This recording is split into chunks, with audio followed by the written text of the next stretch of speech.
Hello, welcome to SF Big Analytics meetup. Very happy to have Wenji Lee here today to talk to us, and he's going to be talking about knowledge graphs. But before we get to that, I have a few administrative details. First of all, I'd like to thank Yelp for hosting us today and providing all the food and equipment and stuff like that. Let me introduce Tomer, who's going to tell us a little bit about Yelp. Hey everyone. Really glad to have you all here. We do a ton of data science and machine learning at Yelp, ranging from NLP to all kinds of different search algorithms. I wanted to make a quick shout out. We have two different competitions going right now that you all might be interested in. We have our dataset challenge, which some of you might have heard of. It's available online at yelp.com/dataset challenge. Basically, we give you a bunch of business data for a couple of cities, and you can do whatever you want with it. We've also got the Yelp photo classification challenge. So we give you a bunch of photos and some attributes, and we want you to derive business attributes from that. That's online at Kaggle. We have more information on both at engineeringblog.yelp.com/data and all of our data science and machine learning related blog posts. We're hiring across the board for data science, machine learning, engineering, PM, designer.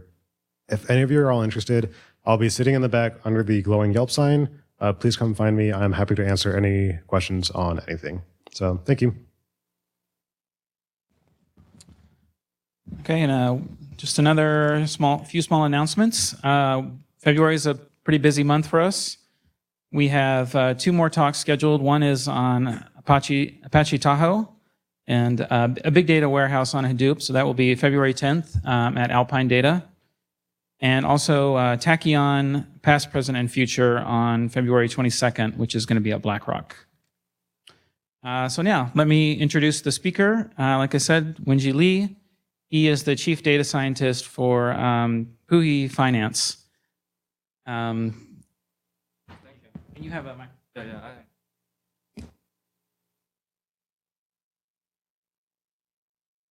Hi. Okay. I think it's. Can you hear me? Oh, is it clear? The corner?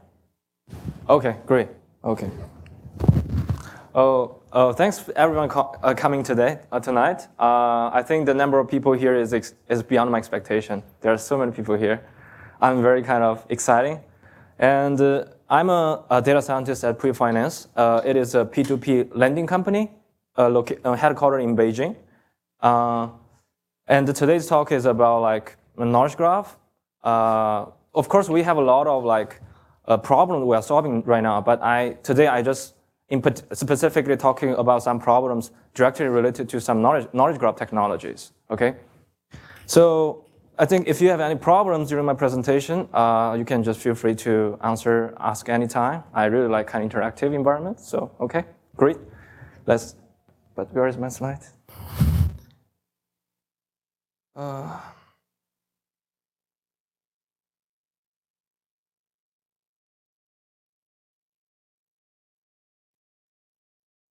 Where is it? Okay. Oh, that's fine. Oh, sorry.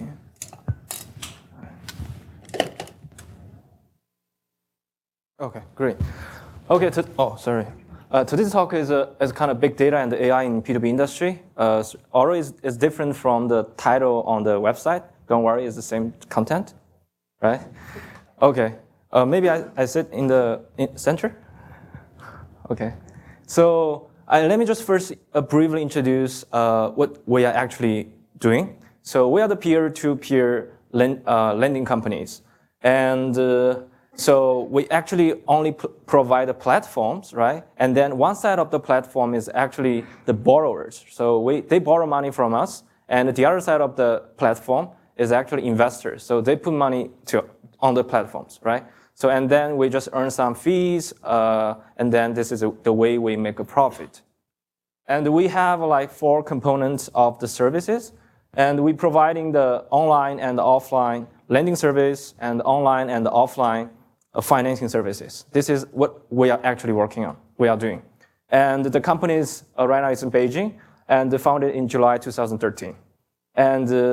And fortunately, we got like 50 million Series A funding in December 2014. And right now we have over like 100 employees, which is huge. And right now we also have like over 100 offline stores. This is our kind of statistic of the companies right now. Okay. And fortunately, we got some very big kind of award. I think this year. It's in Chinese, so I don't know how to translate it. But yeah, anyway, the company right now is the fastest kind of growing P2P company in China, and we emphasize a lot on big data. Okay, so I will mainly talking about the big data technology in the later slides. Great. So this is today's talk. In this talk, I will mainly focus on the techniques that use in lending side risk controls, which is related to knowledge graph only, okay? Of course, we have a lot of other problems as well. And the similar techniques can be applied to the financing side as well, okay? Great. So this is the outline about today's talk. So first, I will briefly mention why we need big data and AI. Because the market in China and the market in US, like similar to Lending Club, is kind of completely different. So we need some big data and AI to handle lots of problems, right? And secondly, I want to give some kind of brief background about kind of feature computing engine and the knowledge graph. Just give you some background. And then I will just give 3 different use cases that using the knowledge graph. Okay, and then followed by some challenges we have. Okay, so this is one slide introduction about why we need a big data and AI technologies. And this actually shows the main difference, the market in US and the market in China. Okay, so first, I think this is very important. The credit system is not mature in China. It's completely different, like in USA, right? If you want to check the credit for a person, you can just simply ask, what is SSN, right? And then you can get every information. But in China, there's nothing like this. So there's like no systematic way to track each person's credit. So that's the reason that we have to using other actual dimensional information to make sure that the person is good people or bad people. That's the reason we have to depend on the big data. Okay, and also our company is targeting the underserved market. This is also the difference between China market and the US market. If you look at the US market, like Lending Club, I think it's kind of direct competition, compete with the traditional banking. But the way that Lending Club, I think, make profit is they improve the process, improve the efficiency and reduce the cost. That's the way I think they make the profit. But in China, this is kind of different, right? We didn't directly compete with the traditional bank, but we actually taking our customers is mainly the people who don't have enough credit to borrow from the bank. So we cover those remaining population, which is, unfortunately, is over 85% of people, I guess, I think. Okay, so that's the 2 main reasons why we need a big data. And of course, because of this, the data solely from credit history is not enough to build any scoring models right now. And of course, because we are gradually moving all the offline offline transactions to kind of online, so we need a more efficient application reviewing process. So we need to make all the process as kind of intelligent as possible. So that's I think, motivation why we are working on big data and why we need some AI technology to handle it. It's good? Okay, then I can just move to the technique part. Okay, so there's 2 main components we are using right now. And one component is what we call like feature computing engines, which we extracting lots of features from the raw data. And another technique we have is knowledge graph. We're just connecting all the heterogeneous information together and do some interesting things. Okay, so for us, as I mentioned before, the central problem is risk control, right? And today I only talking about risk control in lending side. And the solution is, of course, using some big data. Great. And I think this is a kind of idea, some kind of intuitive ways to thinking about the risk. So if you want to measure a person's risk, I think there are 2 aspects we can consider. The one aspect is you can just taking a look at each person, right? Like how old is it, how old she is, and what is the salary level and the education level, right? This is kind of individual feature analysis. And we can also take a look at complicated relational things. So that's the reason we have two parts, right? One part is corresponding to feature computing engine, and the other part is corresponding to knowledge graph. And knowledge graph is mainly used for the relation analysis. Okay. Any questions? Why is it so quiet? Maybe it's boring. Right? Okay, so of course we have a lot of data. Maybe it's kind of different from like in US, how you use it in US. So we have kind of user explicitly input data, like user, when they apply something, they actually fill out some application forms, right? So this is a very basic information. I think most of the kind of financial company in US actually depends on this data. But however, we also have another two categories of data. One is authorized and the crowd data, which means user can authorize some things to us. So we have permission to get some data from them, like kind of mobile, like calling history, right? And then like purchasing history.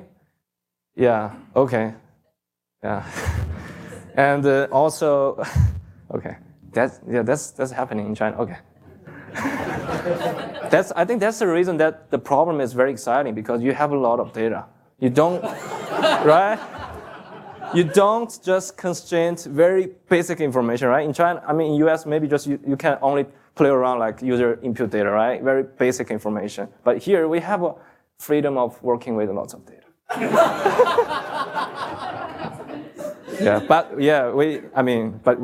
Okay. Oh, sure. What exactly like? Oh, it's like, what do you call during the last 6 months? Who you called? I mean, you may call someone else during the last 6 months, right? Yeah. Only phone numbers. Yes, only phone numbers, yeah. So we can actually crawl some data like this. Don't ask me detail. Okay, then, I mean, the third one is like we also getting a lot of information from the search engines. Of course, this is public, right? So you can also get. So we're searching some information from the Baidu, like which is similar to Google, right? And we also like other search engine as well. Also, there are some vertical websites, which is maybe similar to like Craigslist in US, right? So we can do a lot of searchings in this type of open public website. Cool. And we also have some third-party data, of course, like blacklist, these things we can actually get. Okay, these are data part. So we have play around these type of data. Sure. So when you say as if So for instance, you giving me the phone numbers. I can search phone number in the Google.com, and then I can extracting lots of documents, unstructured documents, right? And then we can do some analyze. Okay. Which one? Sure. Oh yeah, that's the reason that's hard. I mean, depends on the NLP technique, and the only way you can do just gradually improve the accuracy. Yeah, it depends on some natural language processing technique. Yeah, but the problem, we only searching some unique identity. We don't searching some names, which is kind of ambiguous, right? But we can searching some phone number, which is unique to each person, or some like other IDs, right? Yeah. Also, like you can search some Facebook ID, Twitter ID, right? So you can search some unique IDs. Okay. Okay, next. So unfortunately, these two parts is unstructured data. It's a highly unstructured data. So we do a lot of like data cleaning, pre-processing, and also put a lot of effort extracting some meaningful features. Okay. So this is what this is actually doing. Like we convert the unstructured data to the structured ones. Question? Irrelevant question. Sure. I mean, just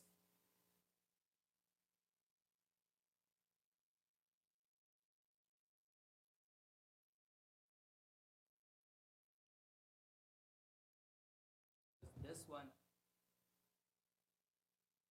Oh, you mean, can I repeat it? Can you repeat it? Your phone. Yeah. Your call. Yes. Even.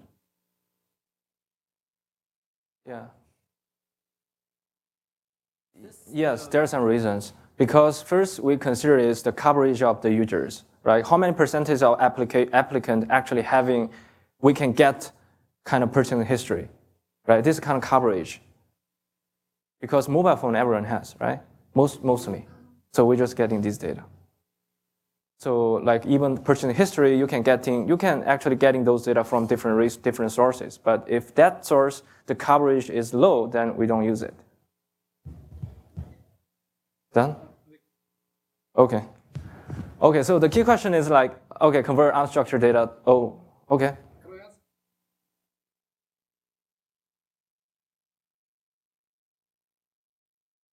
You mean population? Yeah. Yeah, we cover all of China.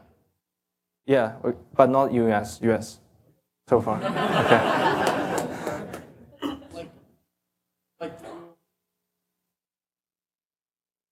Yeah, right now it's all over China. But there is some city actually kind of our main focus. Yeah.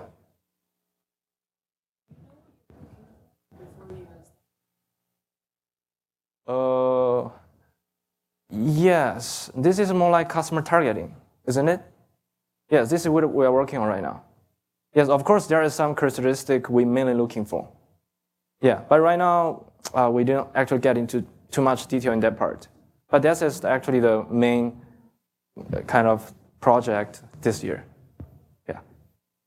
Okay, so we kind of extracting a lot of things, right? So we extracting, this is a very complicated like component for us because this is very unstructured data. So we go here and we get a lot of features, right? And then, of course, we have lots of models, right? Like risk models or fraud models, different models. So different model might depend on different subset of the features we have. Okay. Sure. So like fraud score might depend on like they're using 3 different data sources, but they're only using some subset of the features. So this is kind of architectures we are having. So they can easily kind of switching and changing the features they want.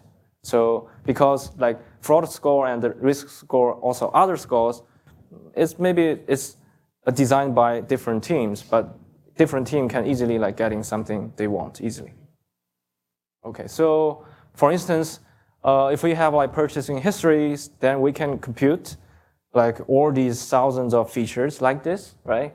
So what is like total amount spent during the last 6 months, or kind of is it prime user or normal user, or total number of transactions during the last 6 months, or length of time, like she use the account, and also how many number of transactions related to virtual product or luxury product or any other types of products. So we have extracting like a few thousand features like this. And of course, many of the features maybe it's garbage because the coverage is very low, or it's very noisy, or distribution is not ideal. So we just remove those features. But these are something we kind of we have. And for each data source, we have similar things. Okay? It's done? It's good so far? Can you give some examples? Sure. For mobile? Wait, mobile? Yeah, mobile is like, yeah, okay. Mobile is like, what is the total length of time like he court during the like 6 months, like or 3 months or 6 months, right? How many times he be in court? How many times he court someone else, right? And what is the duration of like interval, right? Each day can be divided into several intervals, right? And then for each interval, you can extracting some statistic, right? Of course, they have lots of things. I will mention later. There's later that is included. Sorry. Sure. What are the spending thresholds to qualify?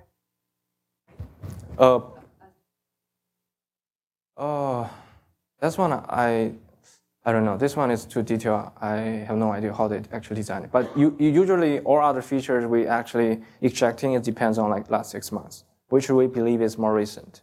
And like more than 1 year, we just think, it's too old information. What I'm asking is, Yeah. Is it between that they're spending over that Oh, I think this is just like your account type, right? If you go to Amazon, oh, you have Amazon Prime, right? So your account is Amazon Prime type, right? So these are more like that category. Okay. Okay.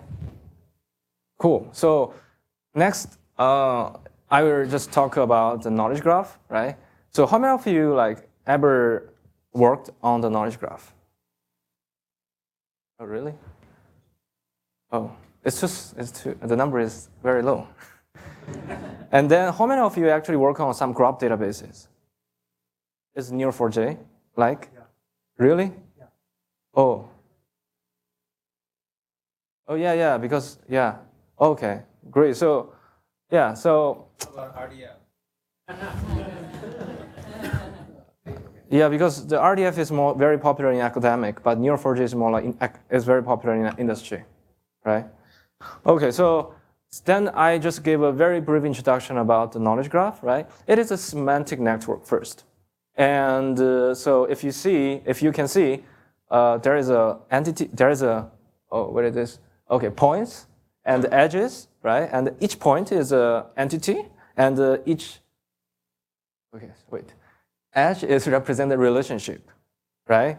But this is I think the major difference between knowledge graph versus the common graph, right, is actually this contains heterogeneous information, which means you have multiple types of entities and multiple types of relations, right? So if you ever study the like introduction to like algorithm, you all know about graph, but I think here we have multiple types of entities and multiple types of relations.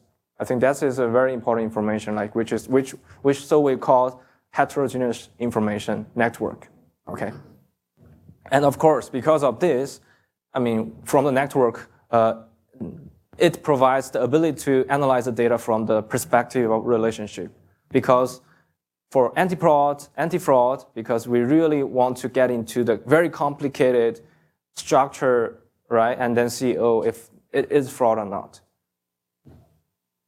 Good. So these are some type of very commonly used in kind of knowledge graph in academic, right? So for instance, Freebase and like Google Knowledge Graph, which was proposed in 2012, and also some other knowledge graph. But these knowledge graph, I think, is more general knowledge graph because they just extracting information from the website, right? So, but for our cases, the P2P lending company, and for us, we actually building more like domain-dependent knowledge graph, which directly related to our kind of problems. Okay, I will talk about later. So this is some knowledge graph, and some use cases of knowledge graph is, of course, the most popular one is search engine, right? If you're searching for Bill Gates, right? And then you can get some related information on the right side, right? So Bill Gates born, right, and next words, okay, and the spouse and the children, right? These are the related information directly. They show it directly. So this is one use case in knowledge graph, and you can also do very complicated search, right? Who is the kind of wife of Bill Gates, right? Then the Google is smart enough to give the answer, like Melinda Gates. And so for this side, this is kind of background. Actually, the search engine have a classifier, I think, right? And actually classify each search query into different categories and decide if this search query should be processed by the knowledge graph. I think there is some kind of classifier like this, right? And I talked to like Baidu director a few months ago, and they said, unfortunately, there is only like less than 1% of query actually used by the knowledge graph. So this is some statistic. Okay, cool. And also knowledge graph, I think, is very popular recommendation. They trying to analyze a link and see which kind of and also analyze a link to recommend some product. I think this is a picture I get from one company website, which is located in LA. They also using graph database Neo4j to do this. Yeah. If you want, I don't know the company name, but if you are interested in just searching this image through the Google image search. Okay, done. And so I think this is a kind of this shows the trend of the different database, different types of database, right? The popularity trend. And if you can see, oh, the graph database increased a lot comparing to other types, right? The red line, I guess, is a relational database, like SQL. This type. It's very stable, but graph database increasing a lot. And the right table shows the ranking of the different databases, graph database and the RDF store. So of course, obviously, like the 21st is the Neo4j, which is the first place in graph database area. And we're also using Neo4j. Okay. And of course, you have a knowledge graph, right? And you have connected network. But next thing, I think very important thing is do reasoning on the graph, which means you need to predict some link from the existing network. I think this is a key technique. And I think there are actually three types of technologies we can use, right? One is a logical-based approach, and one is probabilistic approach, which is very popular these days because of the deep learning, like word embeddings, right? Which is called distributed representation. And we also have like hybrid approach. Okay, so I don't want to get into detail about this part, but I will briefly show you some reference. So if you're interested in, you can take a look at offline. So if this is very simple logical-based approach, right? So you can define all the rules by hand, right? And then you just do inference, running all these rules through the whole network. And then you will get more links, right? You can define like, oh, if Peter is father of Tom, then you can, and then this equivalent to like Tom is son of Peter, right? If you run this rule through the knowledge graph, you can get more links.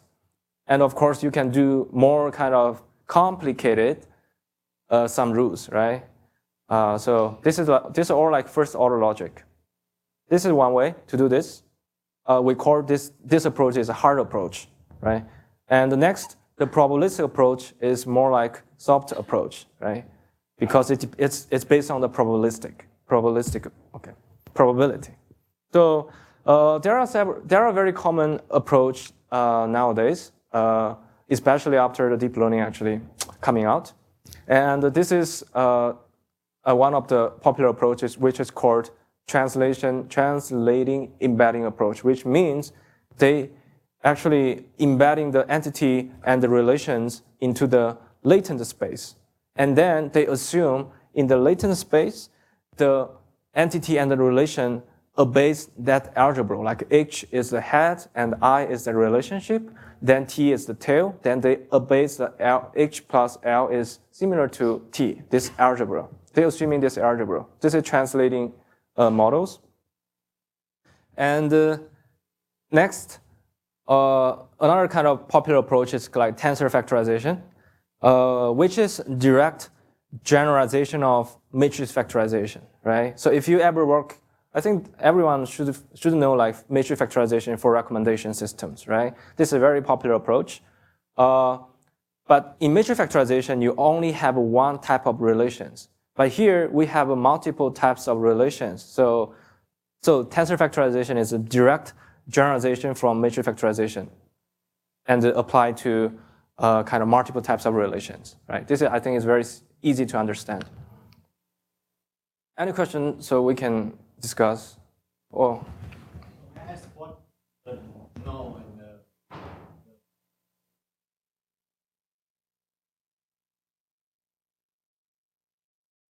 Oh yeah, I will talk later. I will talk about later.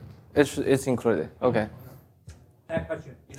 Google just open TensorFlow. TensorFlow. Yeah. Have you used that? No, we haven't get that depth. Yes.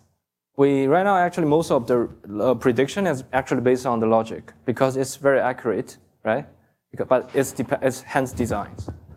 Because our knowledge graph is related to financial domains, so we need some accuracy. Okay, and the third approach is like neural tensor network, which is proposed by Richard Salter from Stanford. And this is also a very popular approach, which combining the bilinear model with the neural network. Okay, so I don't want to go into detail, but if you are interested, just take a picture and go and see the paper. And also, we have some hybrid approach, which combine the logic plus probabilistic. And this is also like current trend of the research in this domain. And if you're interested in, I also list some papers here, so just go and read the paper. But I think it's very interesting. So right now, I think I'm continuing working on like these type of domains, and there are lots of interesting works actually happening, like deep learning with the kind of knowledge graph. So, okay, so far I already, so far it's just background about knowledge graph. So next I will move into what are we actually doing using the knowledge graph.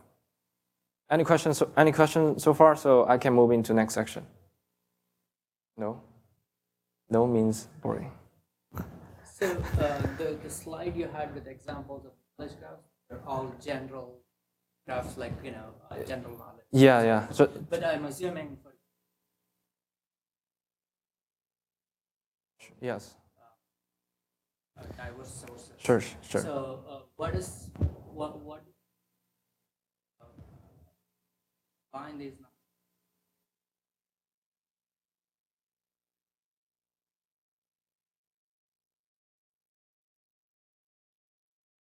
Yeah. That's true. That's it. This technology unification.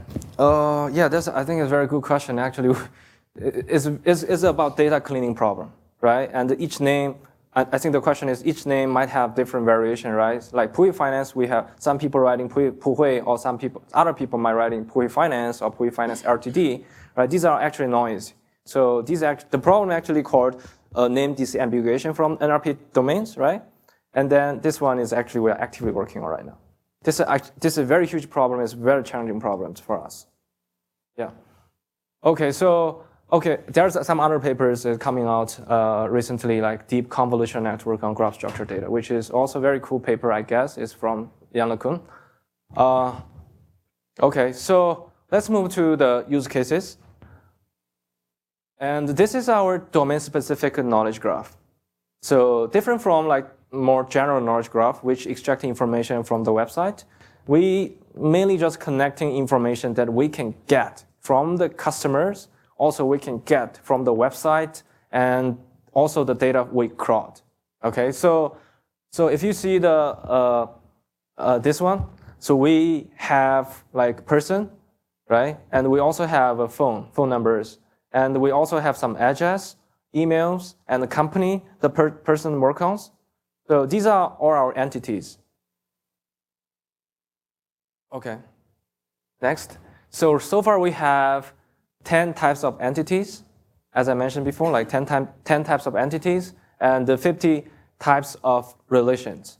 And right now, like 50 million entities total, right? And 0.2 billion relations. But I think it's very likely to become 10 times bigger by the end of this year. So our kind of marketing kind of grows exponentially right now. Okay. So this is the size of the knowledge graph. Okay. So these are kind of pipelines that we're building our knowledge graph. So if you see, this is just data processing pipeline. It's simple. So all the data is kind of real time inserted into the Neo4j. Okay, so I think there's no surprise for this.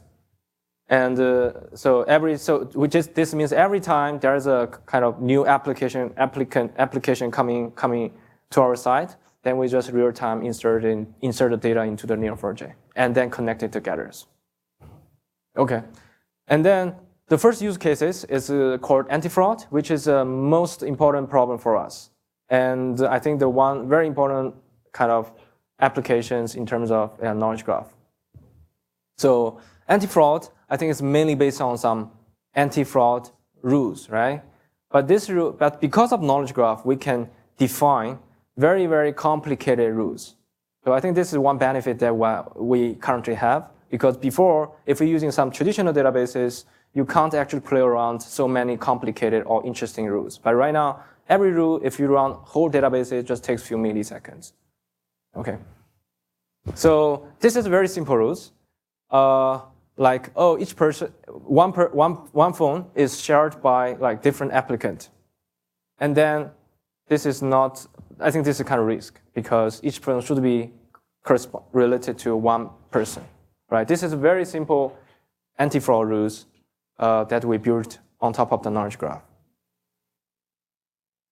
Okay, so this is a little bit more complicated, right? So two applicants, this means two applicants are colleagues. Actually, the colleagues work in the same company, but in their application, they mention different companies, company names. So which means, oh, this is also like, there's some risk, right? So this is also running on our knowledge graph. It's very fast, just a few milliseconds coming up the result. This is like mid-level complicated rules. But we also have something like this.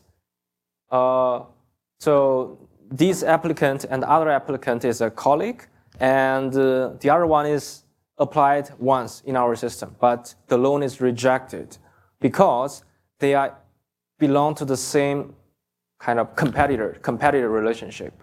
Then, okay, then I don't want to give you money, right?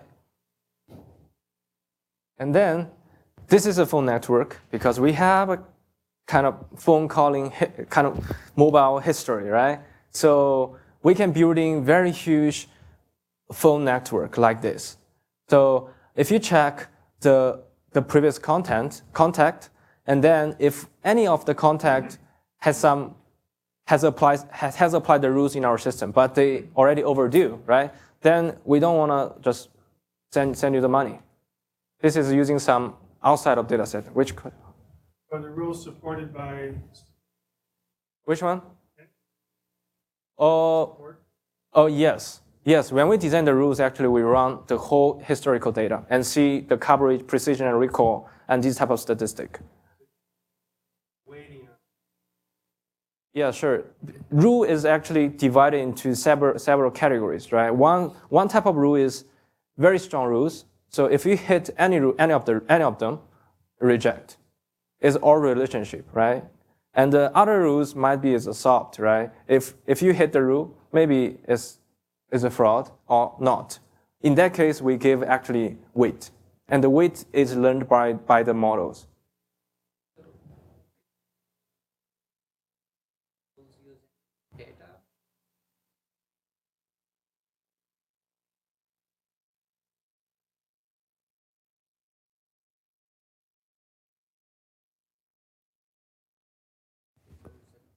You mean to learn these rules? Yeah. How do you learn it? I mean, Yeah.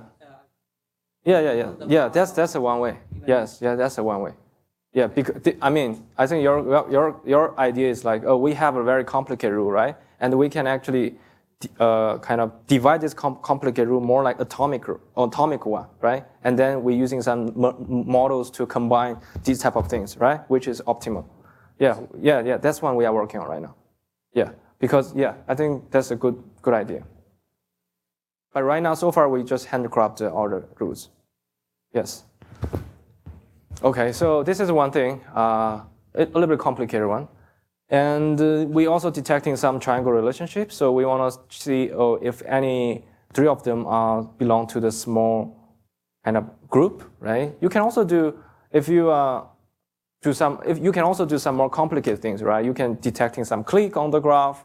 So you can do a lot of things like this. But here, I think this is very easy to do running on the graph databases. And if any of the person is identified as a bad people before, then we think we don't want to give money to them. Okay, so this is a little bit like complicated, which involves the reasoning part, right? So if given a three person, and if you know two of the relations, you can always infer the third ones, right? And then you can check if this inferred relation is the same as the one they explicitly indicated. So this is called inconsistent relation detection. So this is also running on Neo4j databases. But this rule is actually we explicitly defined, right?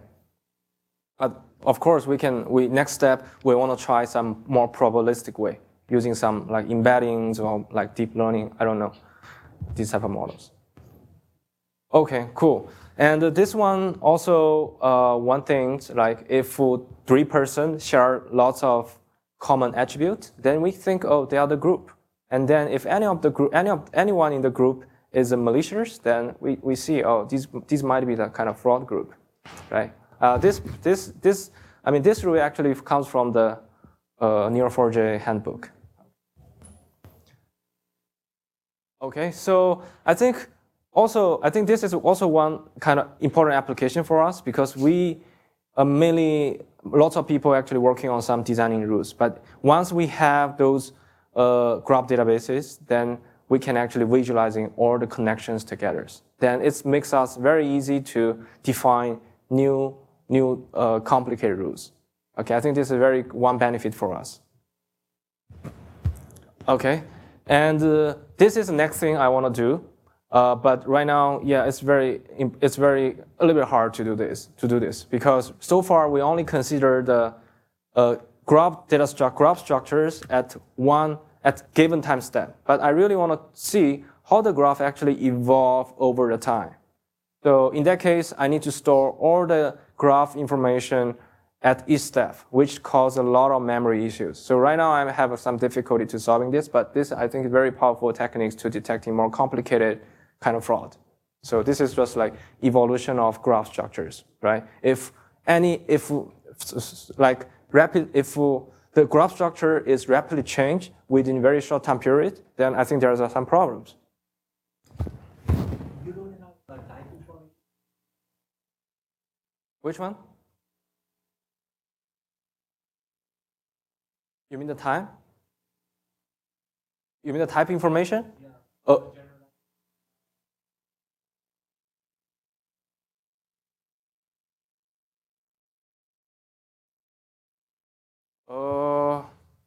Generalization of application. Right now, I don't think we have. Yeah.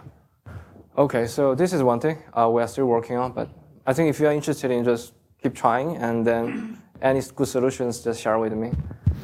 Okay. And also, finally, we're just combining all of them, and then just getting some fraud scores like this. Okay, so like the result from the anti-fraud rules is which I means is the rules I mentioned before. So we have right now over 100 different anti-fraud rules, right? Some of them is the very strong rules that we directly reject the applicant, but many of them are still like soft rules. So we compute the weight for each rules. Also, we including some of the other features like user direct attribute or some extracted features from the raw data. So we're just combining together and running the models, right? It's like linear logical regression, distant tree, random forest, whatever, and then get the best model and output the score. And then using the score to directly reject or accept the loan. And ideally, in the final stage, just make the everything is fully automated, and then no need for other people to do anything. Okay, sure.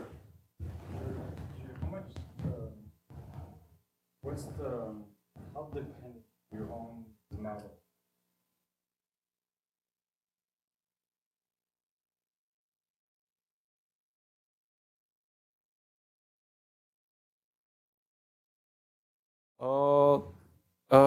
Not entirely based on prediction right now. It's hard to do this. I think the one hard thing is because we have lack of the samples.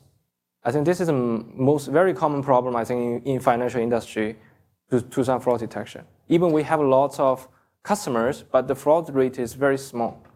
So far, I think, I don't know, it's very small. So because of this, we still just keep trying kind of improving the accuracy, but it's not totally like to automate it. But ideally, this should be automated. Okay, so what? Some applicants might have lots of known relationships, and other applicants. Yes. Okay, so Yes, right now we don't distinguish between these two guys. Yes, if for this soft anti-fraud rules part. Yes. So, but when we're designing these things, we actually consider those type of coverages. So, and see if certain rule is coverage most of the people. Yeah. So this is one way we are doing. Okay, so this is a anti-fraud part. And the next part, I think, is more interesting part, which is called lost contact recovery. So this is a problem for us. The borrowers disappear, right? And all the contact information they provided become invalid. Then the next question is how to reach them, right? Yeah. This is a very critical problem because you need to make sure the money, you can back the money from the borrowers, right? But this is unsecured, right? So how do you do this? Especially, I mean, yeah. So I mean, each person coming to our system, they actually providing some other referees, right? But in this case, all the referees are just invalid as well. So there's no way to finding any more information in our systems, right? Then what do we do? So this is a very interesting and a critical problem for us.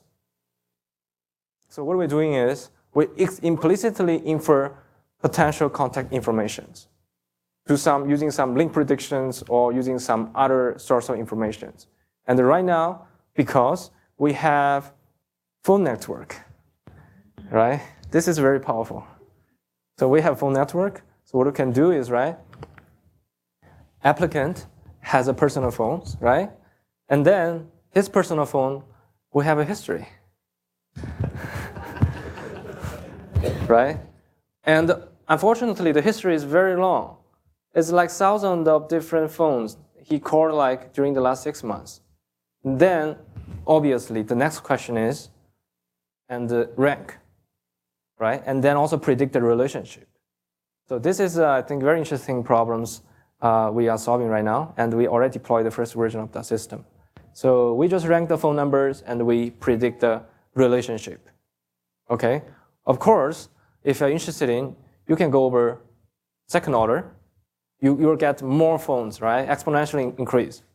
And then you can go third, oh, what is this? You can go with the third order extension. You can just connecting everything. And then, so the key problem is how do we rank the information? Also, how do we predict the relationship for each phone numbers? Okay. So for ranking part, we are just using very simple technique, just based on some total length of time of the call or the frequency of the calling history between two numbers. And then we just rank like this.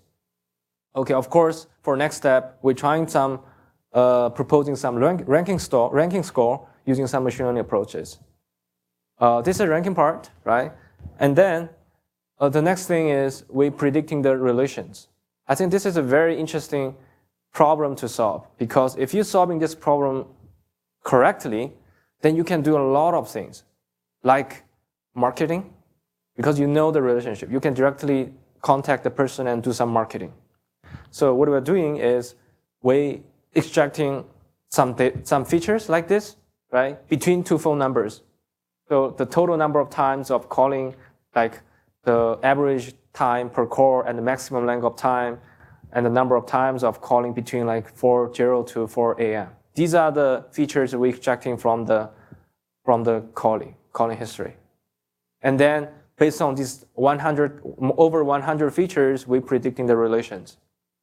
And then using some models, we're predicting the relations. And right now we can get like around 30% of the accuracies, but I think that's good enough to use it.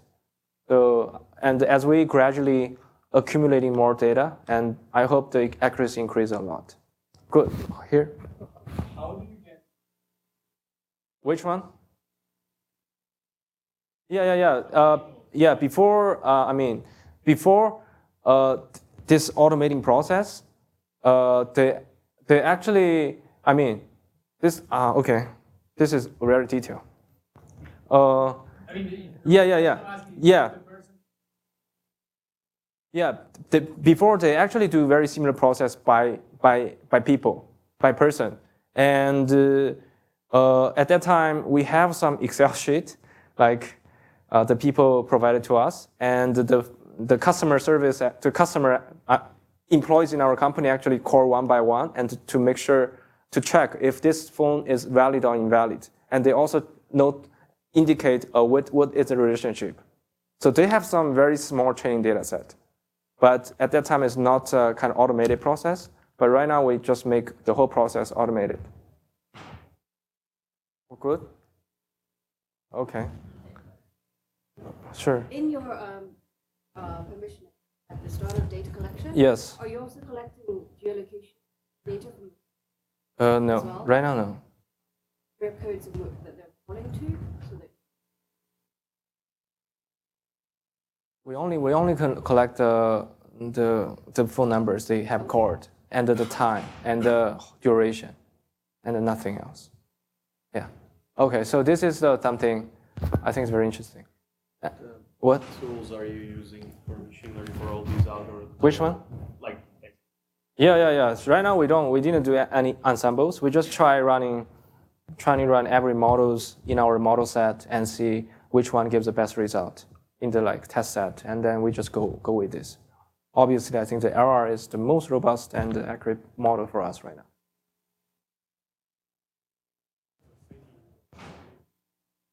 Yeah, that is more like extension of the information. Yeah, but we didn't use it right now. Yeah, of course, the phone numbers and every identity, I think, can tell another source of information, maybe another extension.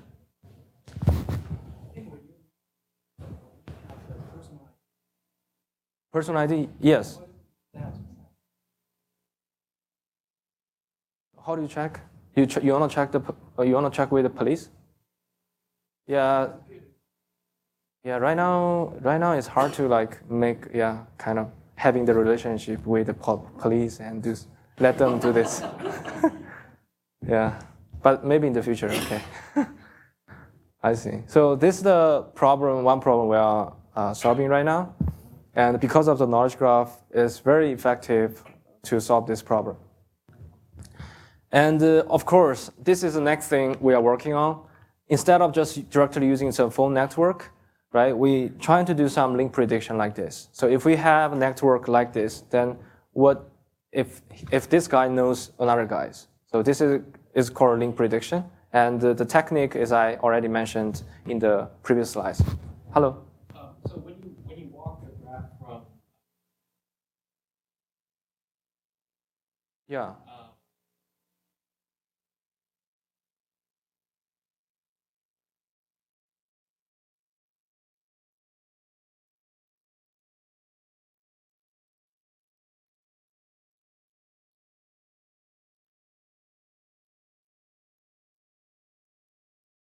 Oh, you mean the inference is biased? well, you have a triangle relationship, Yeah.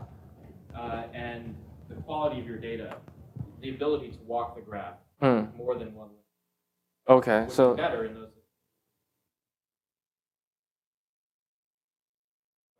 yeah, we give a priority for the more close relationship, like first extension, second order extension, and third order extension. We just consider it as this priority right now. Yeah. But of course, we can do if we can compute the aggregated scores, then this is a different story. Right? We just consider at different step individually. Yeah. Okay, so this is link prediction part, and the next thing is we also do detecting bad people while search, right? Which seems I think is very cool, also very important and challenging problem for us. And what we're doing is we're searching some information on the internet, and then, okay, I think there is something. Okay, so, and then from the result, we label each entities in the knowledge graph as black or green or some colors. So which means this is kind of risk level. Okay, so which does not directly related to link or anything, but I think this is also a very interesting problem we are handling. So what we are doing is we mainly searching some key information on the internet. And purely from the result, we check this person is bad or not. So we're searching some phone numbers, right? And we're also searching some emails. We're searching some QQ. Oh, this is similar to, I don't know. Yeah. Okay, so also we're searching some IDs on the public search engine. And yeah, I think already mentioned. So what we get is, if you're searching phone numbers, right, you can get these type of web pages.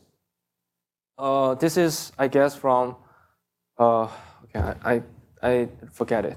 Okay, so you're searching this number like, and appear like this, and then you analyze something like this. So, oh, this is, they talk about this is fraud, right? This is scammer. This is also be aware of these numbers. And then we just mark this number in our knowledge graph, right? Of course, this is for phone numbers. We also searching some emails, right? So this email is, and the fraud. I translated, right? Right? So, and then this happening, we just label the entities in our knowledge graph. Yeah. So I think that's the situation that in China, because we have lack of very systematic credit history. So we have to try our very best to use all the resource we have and do some searching and do whatever that I think is the best way. Okay, so this is another project we are actively working on. Right now, it's not fully automated, but ideally, I mean, we're targeting like within the next 6 months, I want to make this whole process as fully automated, 100%. Right? So because this involves some natural language processing technique, because also if you look at this part, that there's two numbers, right?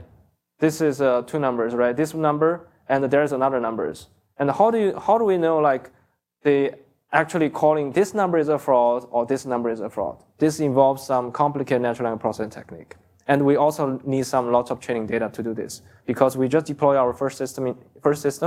So we are still in the process of collecting more data and more label data. Okay. I think that's some use cases I want to mention today. And the other applications, we are also working on like clustering analysis for like marketing, and also like precision marketing from the lending side. So who is most likely borrow money from us? And we also have some access control management, which we plan to do using some knowledge graph. Okay, this is clustering analysis, which is clear, right? And then some marketing using some full network, right? So this depends on how we accurately predict the relationship. And then if we achieve that goal, we can easily do some marketing. And then so there are some challenges we have. So probably you also have. Okay, so because we have lots of unstructured data, so that's the reason we need to do a lot of cleaning. We need to do a lot of kind of some tricks to get some very clean data. So this involves some machine learning and the natural language processing and data mining techniques. This is one thing. Yeah. What kind of library we're using? You mean machine? Yeah.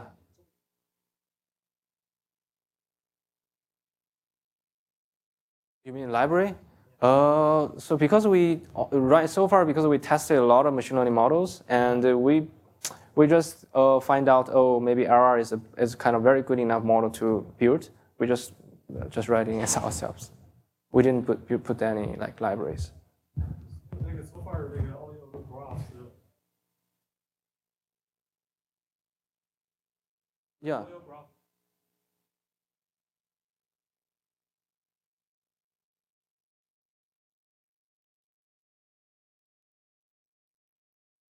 But we're also removing. Yeah. We can also removing. Right now, because we just built the graph, so we didn't remove, but you can also remove, because if the information is older than like 1 year, you can easily remove it. Yeah, clean the graph, updating continuously. You mean to rebuild the whole graph? Yeah. Oh yeah, if your design is changed, you can rebuild the whole graph. Yeah, but it's very fast. I mean, it's very fast. Just one overnight, you can do all the things together, just one machine. So I think thanks to the Neo4j providing such good, like library. No, it's, How big is the machine? which one? Oh, machine learning team. It's not a machine learning team. It's a data science team. Data science. So the team is, when I joined, is like 3 people, I guess, including me. So after 5 months, right now, we have around 20 people. Yeah, because I hire a lot. Okay, but we have like data scientists, machine learning, also machine learning engineer, like Java engineer, and all the people together, kind of Scrum team. We are kind of. So of the failed loads, what they have doesn't. Oh, that's part I didn't touch it, but obviously there is some department actually doing this and see what is a common characteristic those guys have. Of course, they are doing a lot of things like this. Yes, but I haven't touched that part so far. What?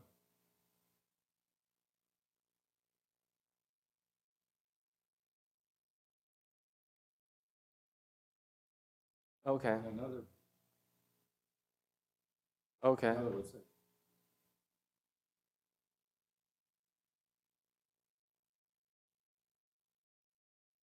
Okay, I see. I think that's so far we don't have such kind of effect, but I think one way we can handle it in the future is I think that is more like prior information.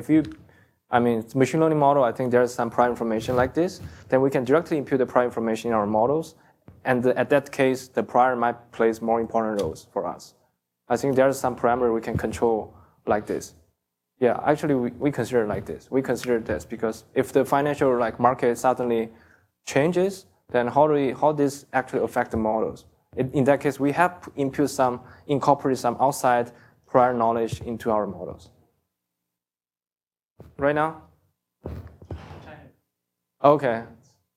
Not so terrible. Okay, so this is one challenge we have.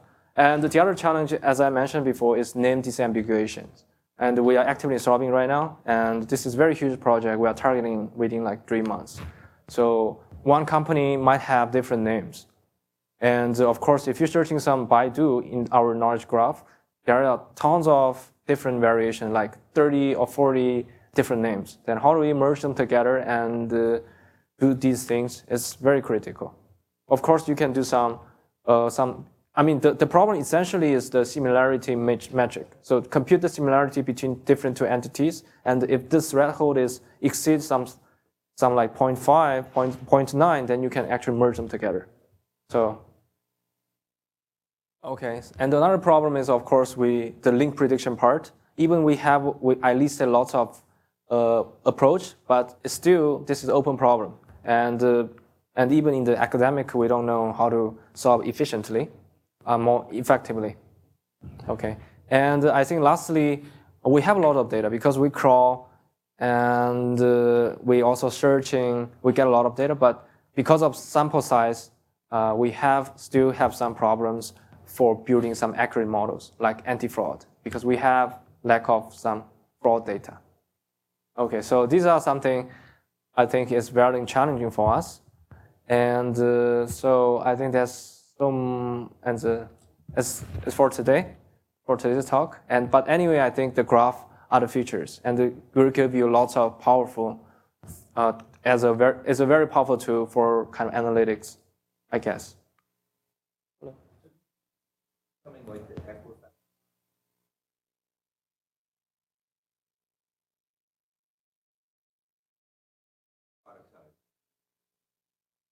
You mean the result? Oh, yeah. We thought of this. But right now we are still in the stage of kind of making our own self more complete. But for next step, we of course doing something like this. Yeah, we just do some intelligence for other parties. Yeah, because I think many of the companies are doing this. You go a little more on the feature compute. Sure. Wow. Okay.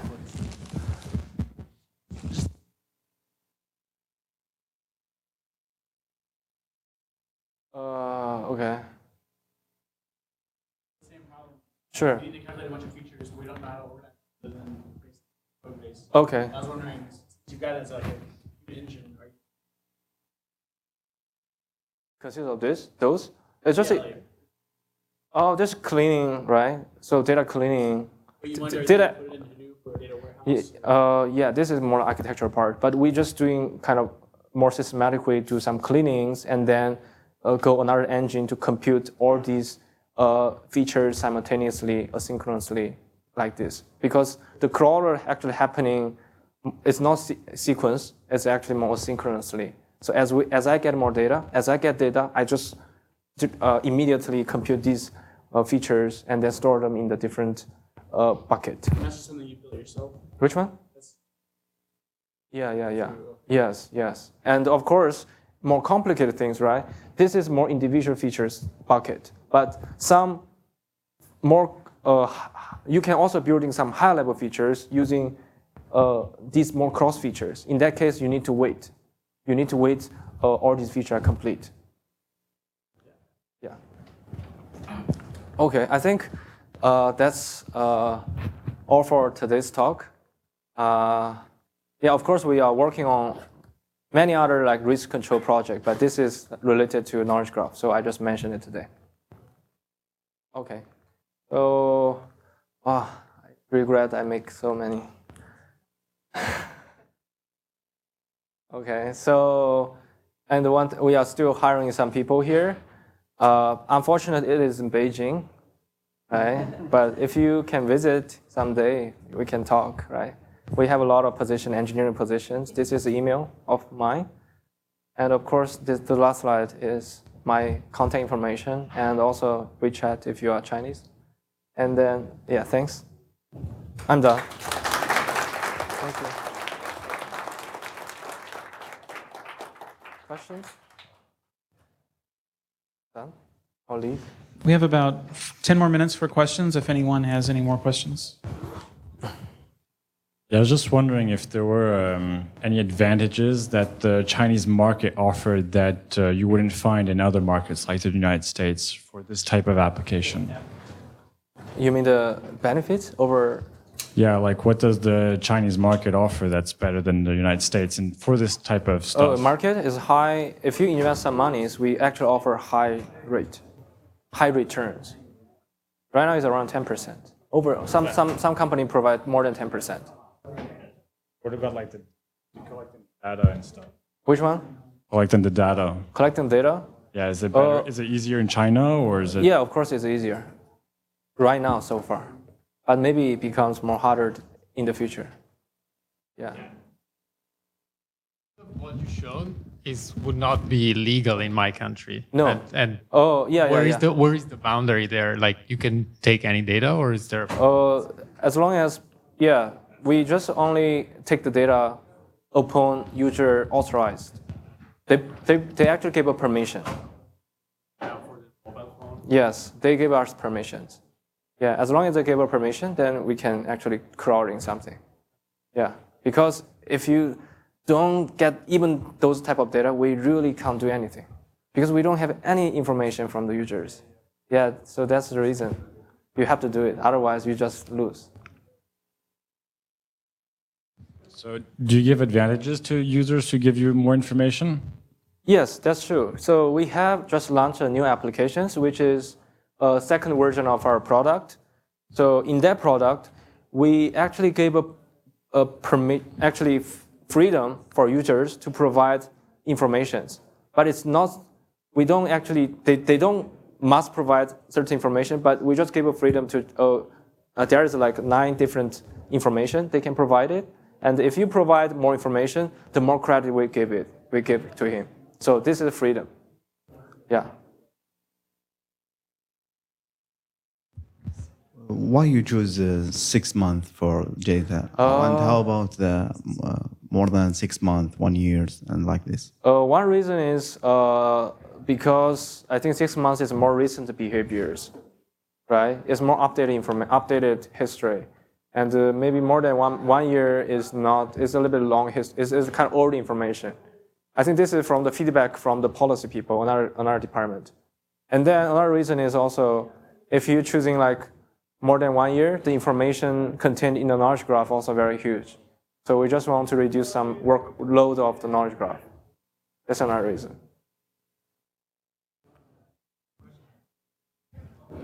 We use cloud computing, in China, right? Yeah. We're using cloud computing. What kind of cloud? Oh, I think we are right now using uCloud. Oh, uCloud. Okay. Yeah, Amazon EC2 also popular, but in China, I think it's not so popular like in US. Yeah, the reason I asked before what kind of machine learning library you use, because in the US it's very popular using, AWS and Azure, machine learning library. Yeah, that's true. I think we are using uCloud. Yeah. So you look like you build your code, hard coding yourself. Yes, right now, yes, but we gradually building more kind of Spark and. Okay, thank you. Sure.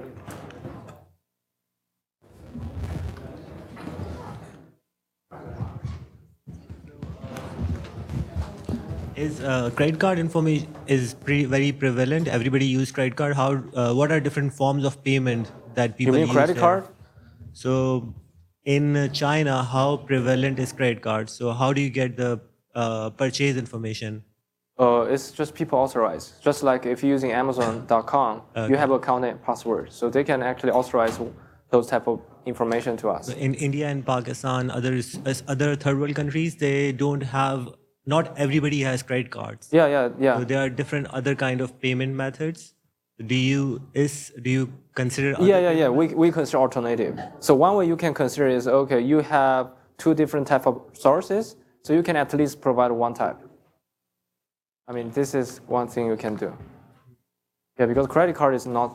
I think it's not so popular. Even I don't have credit card. I'm saying majority of the people that I'm from Pakistan, so majority of people don't have credit cards. Yeah. So, but they do online purchases. There are different methods. Yeah, that's true. I think it's a similar kind of situation in China right now. Okay. Yeah. I have a follow-up question to that. When you don't have, when people are not using credit cards, like they're doing a lot of cash-based purchases or cash-on-delivery purchases, which happens in China, India, and most of the subcontinent. Yeah. How do you capture that data? You mean to capture that data using cash? Yeah. We can't do this. We can't do this. Right. Yeah, for cash part, we can't do this. Because but people, the credit card penetration, to give you data, like a statistic from India, credit card penetration is just 1%. Okay. But debit card, maybe people using debit card. Or any kind of card, actually. Yeah, any card. That's the way that we think very hard to. I see. Yeah. Okay. Alternative way to do something. Thanks. Yeah. Okay, let's thank our speaker once again. Oh, thank you.